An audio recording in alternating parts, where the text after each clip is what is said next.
In 1977, a small factory in Colvin, Leicester got to work on something that would change the lives of countless people. Little did they realise that people were still caring enough 40 years later to sit and listen to a guy waffle on about that product. This is the Star Wars Toy Podcast. Hello there! Yes, you are listening to the Star Wars Toy Podcast, episode 13, and I'm your host, Darth Mark.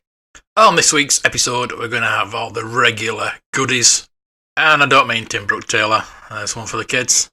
We'll be having the news a bit later on. The article this week is going to be about bootlegs, but we'll start with this. The Star Wars Tracker Report. As we do every week, we start off with Janet Cope's Star Wars Tracker. A Darth Vader TIE Fighter finished at auction this week for $910, which is well outside the range for this fairly common vehicle. What makes this particular one so desired is a special offer backdrop that you could display the ship on. A handful of the popular vehicles were produced with this edition, but they had a very limited run and very rarely seen now. This example looked to be in very good condition, which no doubt helped attain the final hammer price. So the market activity for the 7th of September 2019 to the 13th of September 2019, where there was 374 items sold for £48,642. And it all starts with the top 5 accessories. The number 5, we had an Imperial Shuttle, Kenner, loose, sold in Australia for 449 Australian dollars. Number 4, we have an Ewok Battle Wagon, Kenner, loose, sold in the United Kingdom for £296. And number 3, we have a Palitoy Death Star. Yes, the Palitoy Death Star is everybody's favourite.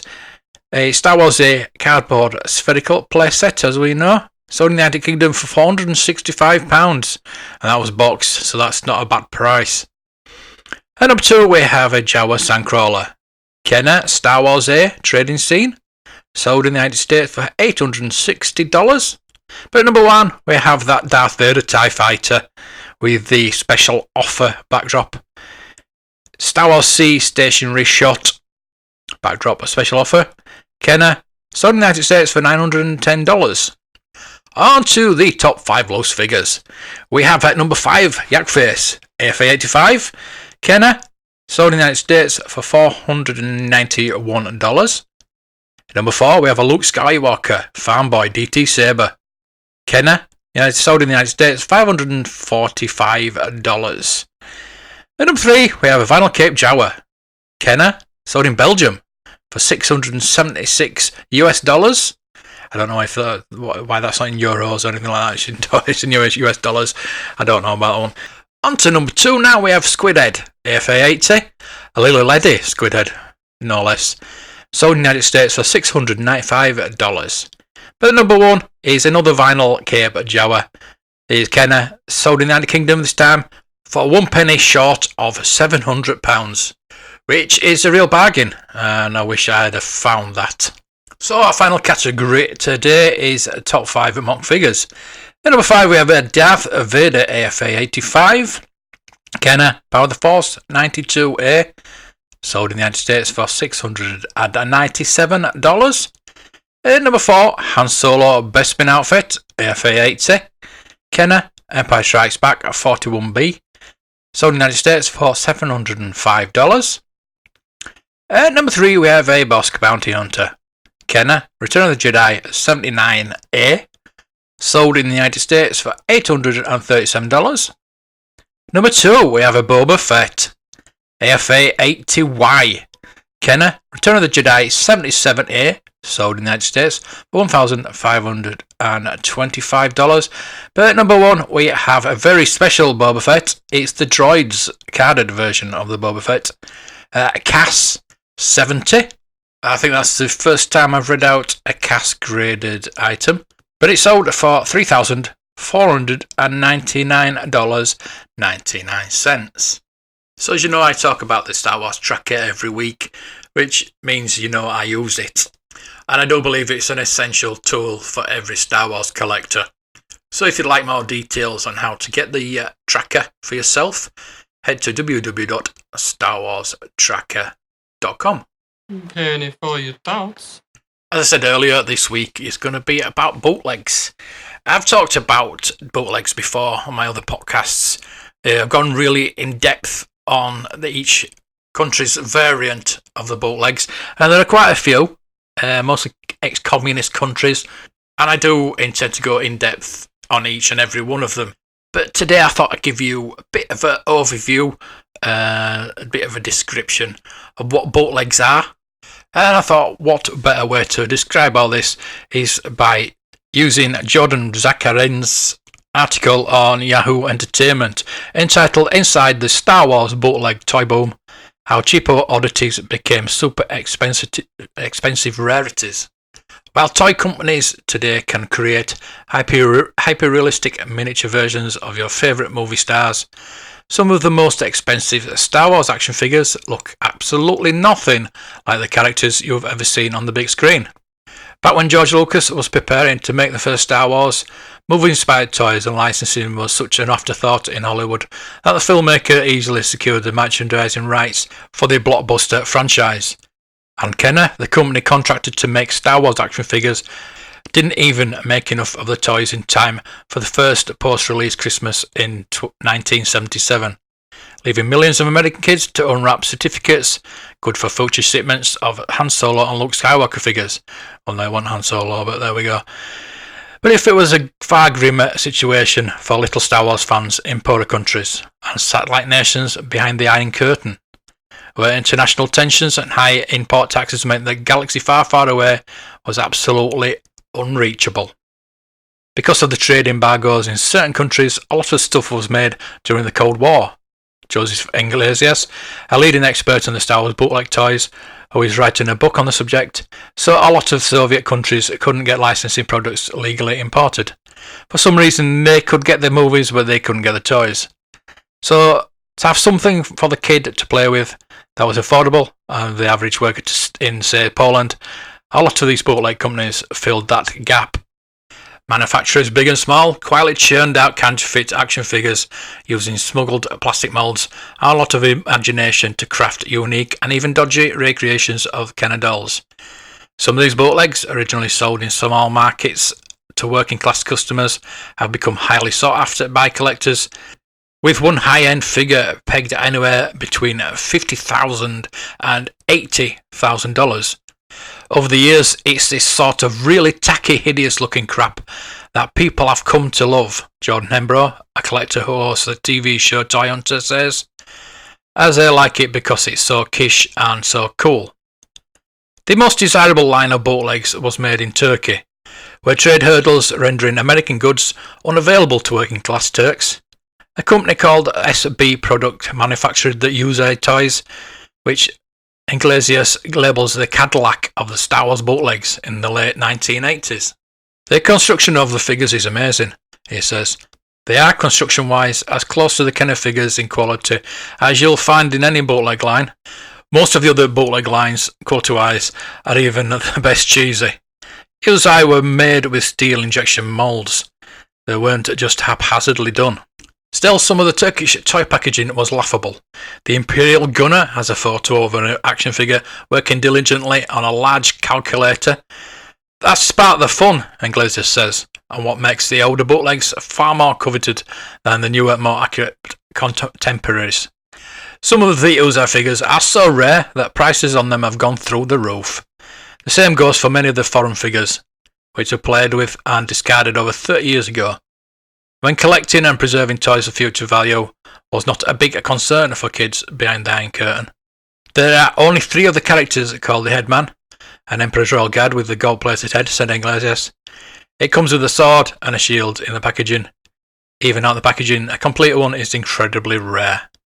Iglesias owns one of the packaged Headman figures, which, if he was to be auctioned, would have likely fetched around $80,000, he estimates. The most recent sale was for $30,000, and since a $50,000 bid for another was rejected. The other current belonged to a collector in Britain, and an 80s rock star, Rick Springfield, who is an avid Star Wars collector. I would love to know who that collector is in Britain. If it's you, drop me an email. Poland also boasts a memorable tradition of bootlegs with 7 distinct lines and even a better backstory. Several generations of toys were produced by the Evenplast, which was made in the dark of the night at the factory that by day was used by manufacturing items for the communist government. One line, which has 20 different characters, is a hodgepodge of body parts featuring arms and legs taken from Biter Scouts, TIE Fighter pilots and AT-AT driver figures. The most valuable of these toys, a black armoured Hoth Stormtrooper, is worth about $20,000. Another line which features unarticulated figures is known for its psychedelic colours and bodies that advertise their illegality. One was taken from Kenner figures and they just moulded from that, so you can still see some of the copyright on the back. They're in tons of different funky colours. Some look like regular figures, but I've got a pink Ewok. There are lots of strange stuff in that line that are really fun. Another collector posting on a Polish Star Wars site boasts a collection of 5 multicoloured 9 figures, a trippy niche collection if there ever was one. Other now infamous fakes were manufactured in Hungary, Brazil, Mexico and Japan. Some were technically considered knockoffs, meaning that were not advertised themselves as Star Wars toys, strictly speaking, with names such as Galaxy Empire and Japan's Imai Star Wars Command, which featured an R2-D2-like model with inexplicably a Nazi swastika design. Recently, a very rare Hungarian Boba Fett bootleg sold for $15,000 at auction, illustrating both how popular that country's line has become and just how steep the Boba Fett factor, as Iglesias calls it, can hike prices on beloved character toys. Yes, the Boba Fett tax.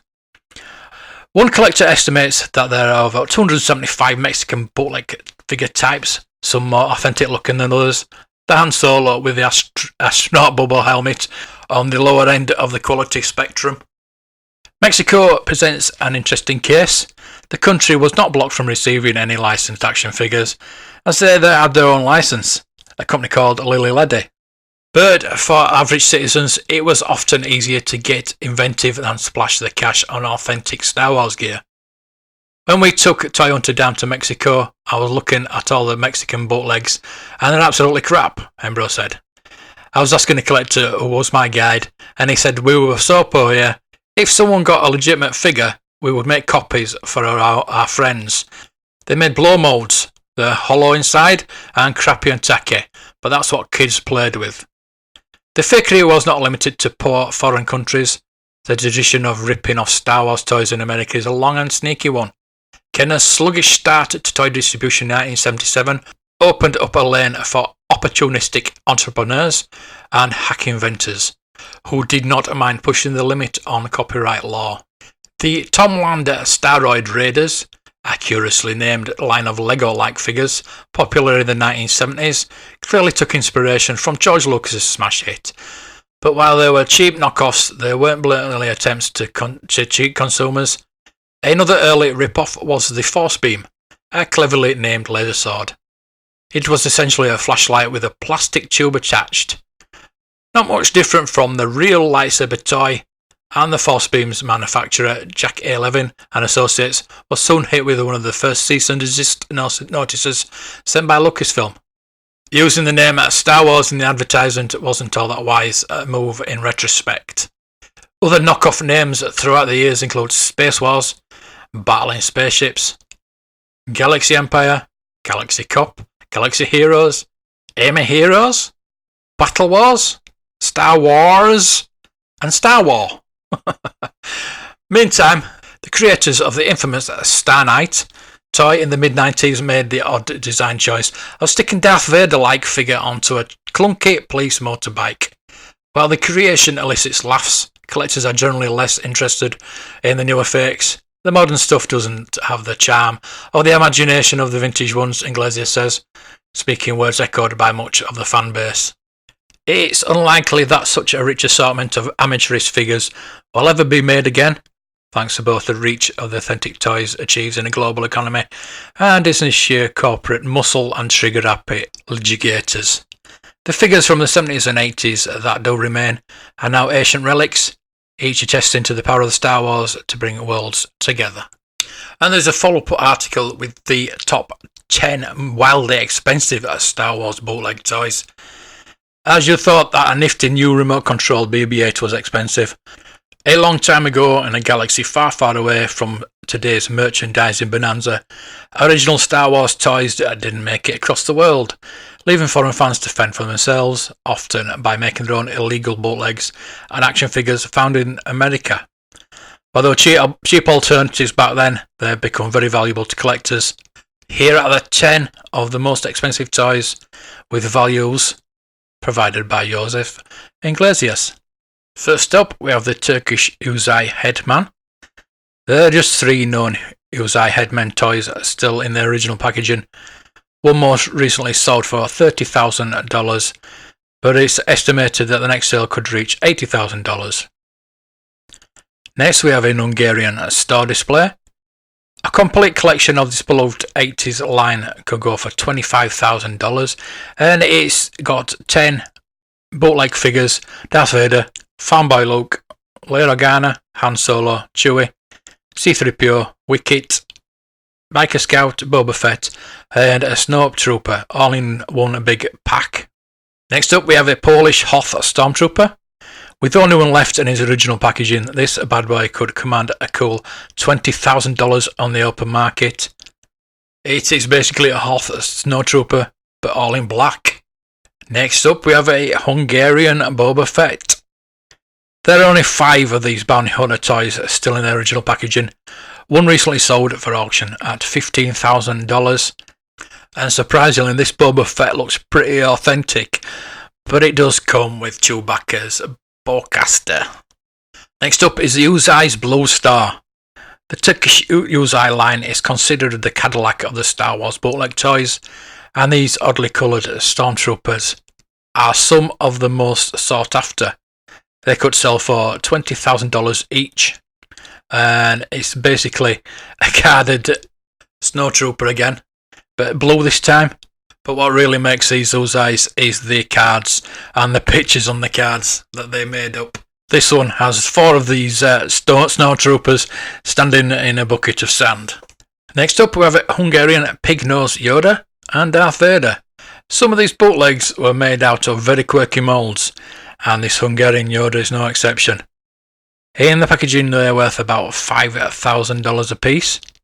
The figures themselves don't look that bad. Yes, it's got a pig-nosed Yoda, but the packaging is terrible. It's black and white. It looks like old newspaper, to be honest with you. Next up is a Russian AT-AT leader. The Russians also got in the bootleg game. This AT-AT leader could also fetch $6,000 in packaging.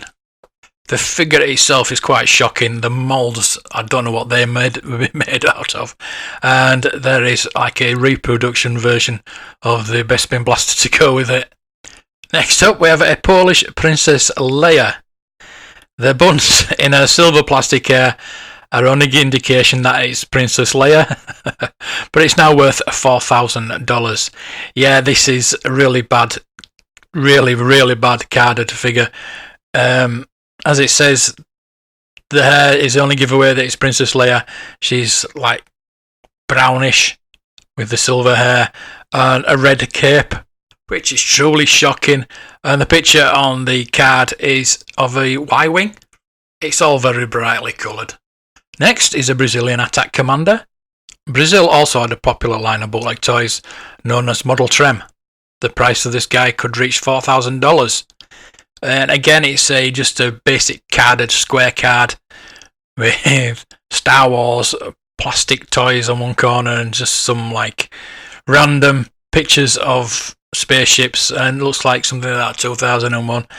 In the bubble, the figure is silver and blue, and it looks like it's based on the AT-AT driver. It's got a blue blaster that looks a bit like a Bespin Blaster, but it's a bit larger. And finally, we have a Mexican Tusken Raider. Mexico had an official licensee, but this is a bootleg version of the fearsome Sand People. It could reach $2,000 as well. It looks like a doll in Arab's clothing, and you can just make out that it's meant to be a sand people with its mask. I think it's just a doll that they've grafted a mask onto. It's in there like a little plastic sleeve with a bit of cardboard on the top with a speeder bike and a scout trooper for some reason. Very bizarre.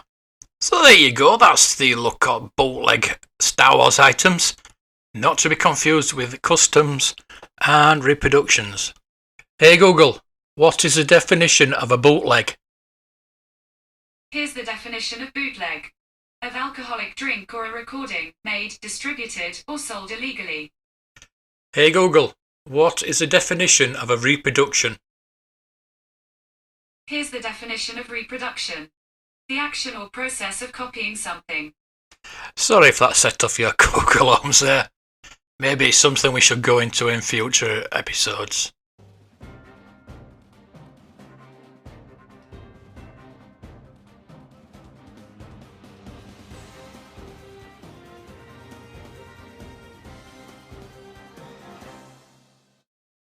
Marvel is releasing reprints of the Star Wars Legends comics. With the end of the Star Wars saga on the horizon, now it's a good time to look back at the very beginning, as Marvel honour the legacy that is releasing 6 reprints of the classic issues. First is the Star Wars #1 facsimile edition, reprinted in its entirety, adverts included. The original first issue of Star Wars, cover dated July 1977, but much like the Del Rey novelisation, was released a few weeks before the film itself. Months before the first Star Wars movie has ever even arrived in the theatres, Marvel Comics Star Wars #1 hit the stands and introduced eager readers to a galaxy far, far away. Its cover asked Luke Skywalker, will he save the galaxy or destroy it? And inside the readers eager to know the answer joined Luke on his first fateful steps of his epic journey from the desert sands of Tatooine to the very heart of the rebellion. This opening chapter of Marvel's adaptation of George Lucas's cinematic masterpiece features the debuts of some of the most beloved characters in cinematic history, including Princess Leia, R2-D2, C-3PO, and of course, the ruthless enforcer of the Galactic Empire, Darth Vader. It's one of the all-time great Marvel comic books, boldly represented in its original form, ads and all. I think I for one will be interested in getting that because I've got the UK versions. To have the American versions next to it to compare would be quite interesting. As you may know, it's Triple Force Friday coming up very soon, and there are leaks out there always. This time of year, yeah, we get lots of leaks out there, but there's been products found early at Walmart Canada. The vintage collection of the Sith Trooper Poe Dameron, Pilot Luke, Soren Bliss, and the Knight of Ren have been found in Saskatchewan, although they are register locked, so I put them on the shelves. Other collectors have reported that the Black Series have been found as well, which consist of a First Order Stormtrooper, a Sith Trooper, Rey with Dio, Kylo Ren, Cal from the upcoming video game, Second Sister, the Mandalorian, and an IG-11, which I'd love to see. So be on the lookout for these items in your local store. If you find anything, let me know. One figure I did find at Forbidden Planet was the vintage collection Gamorrean Guard. Well, the reason I mention this is because it was £19.99. Yep, that is double what the actual retail price is. If you go to the Entertainer, which I keep mentioning, they're selling. They haven't got the Gamorrean Guard, obviously, but they're selling the same figures off for £5. So from going from a figure that I was going to buy to putting back on the shelves and decided to wait. Over at StarWarsAuthentics.com, I really shouldn't be plugging them, but basically they are doing a good service for us because we don't have to queue up then.